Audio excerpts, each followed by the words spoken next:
Hey team, so nice to see y'all once again. So, I wanted to share with you our final list of terms for the first half of class.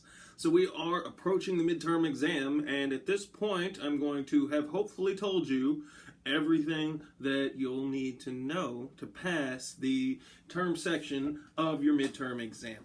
So, without further ado, let's talk our way through these last few. So, three of the ones of the 5 terms we're going to have this week, fall under the category of poetry forms. Now, we've learned lots of poetry forms over the course of the semester, and I wanted to add 3 more that you saw in this week's work. The first is an ode.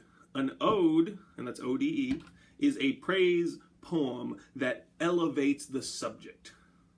A praise poem, a poem of praise that elevates the subject. And what I mean by that is that whatever you make an ode about, you're sort of saying is worthy of extreme praise. So traditionally, odes have been written about really deep, thoughtful things, right? Like this, John Keats, probably the most famous English odist, wrote odes to autumn, and odes to melancholy, and odes to nightingales. Like really sort of either really big things or like transcendent natural symbols. In either case, the idea is whatever you make an ode of, you're sort of putting on a pedestal. You're saying, hey, everyone around me, look at this. So, you'll see in this week some odes that use that established raising something to a pedestal to sort of make an interesting statement, possibly. On that same vein, or rather the exact opposite, is an elegy, E-L-E-G-Y. An elegy is a funeral or funerary poem, a poem expressing deep sadness at loss. So yes, an elegy is a funeral poem. That's completely fine by me. An easy, straightforward definition.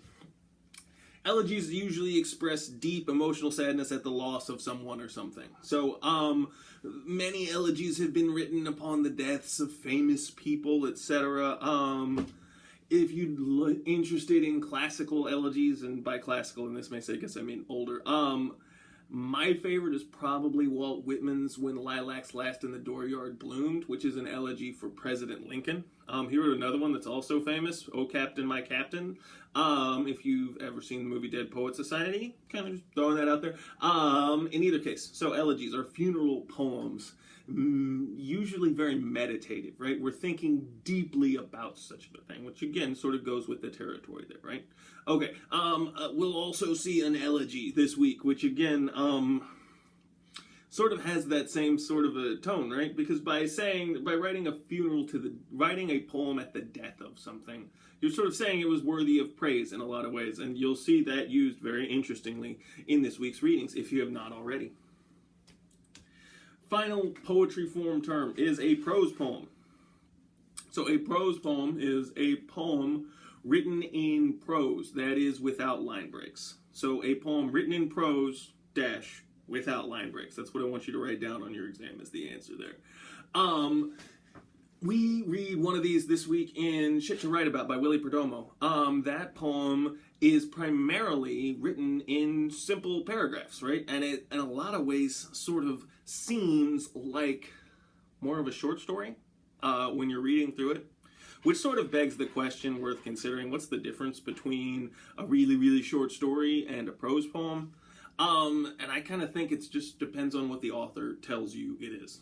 Since we are definitely reading a book of poetry and we find prose in it, we can definitively label that a prose poem. And I only bring that up to indicate the following.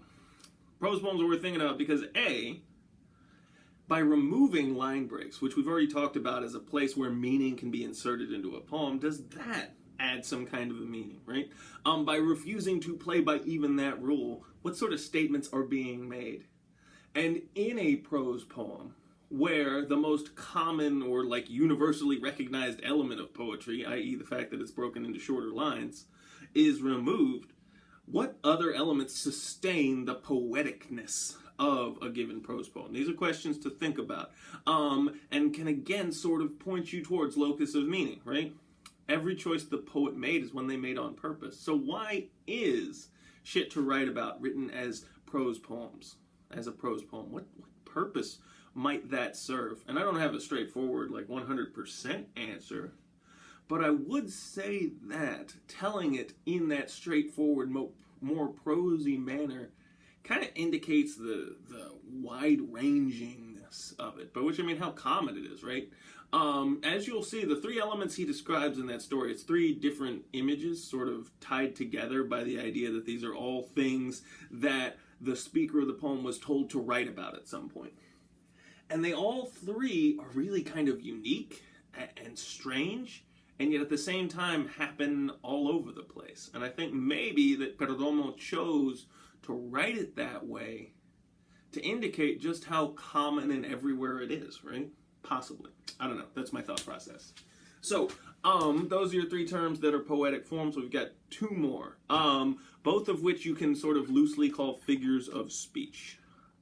The first off is one I know you've heard all the time, but maybe have never been able to put your finger on a definition thereof. And the word is irony. I-R-O-N-Y, irony. So, irony means when the literal meaning of something and the presumed meaning of something are exactly opposites. So, the most straightforward example is a firehouse burning down. Firehouses are by definition, expected definition, the places where fire safety literally comes from, right? You would imagine straightforwardly that a firehouse is the least likely place to burn down. But when a firehouse is on fire, its literal definition, burning firehouse, is the exact opposite of its expected definition, place where fire safety is most extreme. Thus, we have an example of irony. That is what we mean when we say something is ironic, is that exactly what you would have expected it to mean, it means in many ways the exact opposite thereof. So, as I indicated, elegies and odes are themselves strong moments where irony might be found, because you have a really clear expected meaning in both of those, right? An ode is a praise poem, an elegy is a funeral poem. So if we start right there, there's potentially a good case to look for things that have the opposite meaning of that, or that sort of very much stress that definition. Side note, just because, I'm your English professor and I got to get it out there, a lot of people misuse or overuse the word irony. The most classic example is probably the 90s song by Alanis Morissette, which is called Isn't It Ironic, I believe, or maybe just Ironic, in which she says that rain on your wedding day is ironic, that having a fly in your Chardonnay is ironic, that all of these things, which are not necessarily ironic as they are just bad luck, right? The definition of Chardonnay does not include within it the expectation of having no flies. The definition of a wedding does not include within it a beautiful sunny day, right? And thus, these things, while bad luck, are not necessarily fitting the classic definition of irony. So I don't really think. Joke aside. So that is irony. I'm going to ask you to write about this week. And I know it's a little bit complicated, but it's a really great way to sort of think about deeper meaning on a larger level. Now, you can have small lines that indicate tiny amount of irony, right? Burning firehouse, that's ironic in its own, just two words. But you can also have large passages that seem ironic, or presentations of an idea that are ironic, perhaps, right? If you wrote a story about how wrestling was the realest thing that there is in the world, that is inherently ironic in some ways, right? You kind of get me a little bit, because wrestling has within it the definition that wrestling is fake. In either case. So, that's irony. Last term I'm going to teach you in poetry, and I've been saving it for the last because it's the most ridiculous, is the word synecdoche. Let me say it again, synecdoche. And you will not believe me when I spell this out for you, but listen closely. It's S-Y-N-E-C-D-O-C-H-E.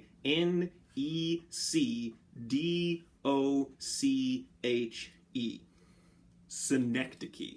It kind of looks like Synecdoche if you're just looking at it on the page. And This is a really weird term, and I'm teaching it for you, straight up, because you'll find it on your midterm, the section that is departmental wide and that I don't control. They feel that this is a term everyone needs to know. I kind of feel a little differently, but I'm still going to make sure you guys have all the answers you're going to need to take your test. So, what is a synecdoche? A synecdoche is a specific figure of speech, meaning using part of something to refer to the whole.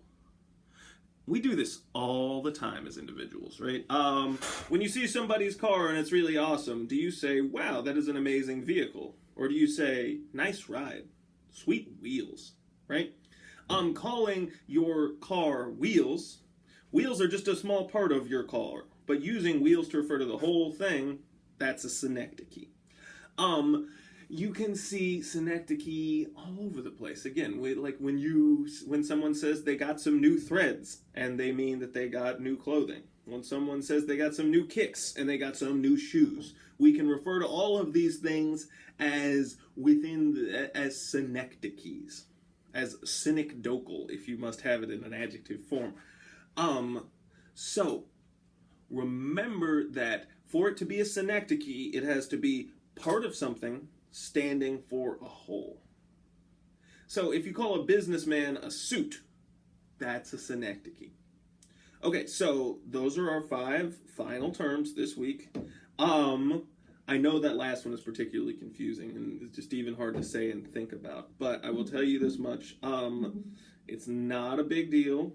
It's only going to come up once on this test and you can forget it immediately after that. But do remember that long word and that it means part of something standing in for the whole.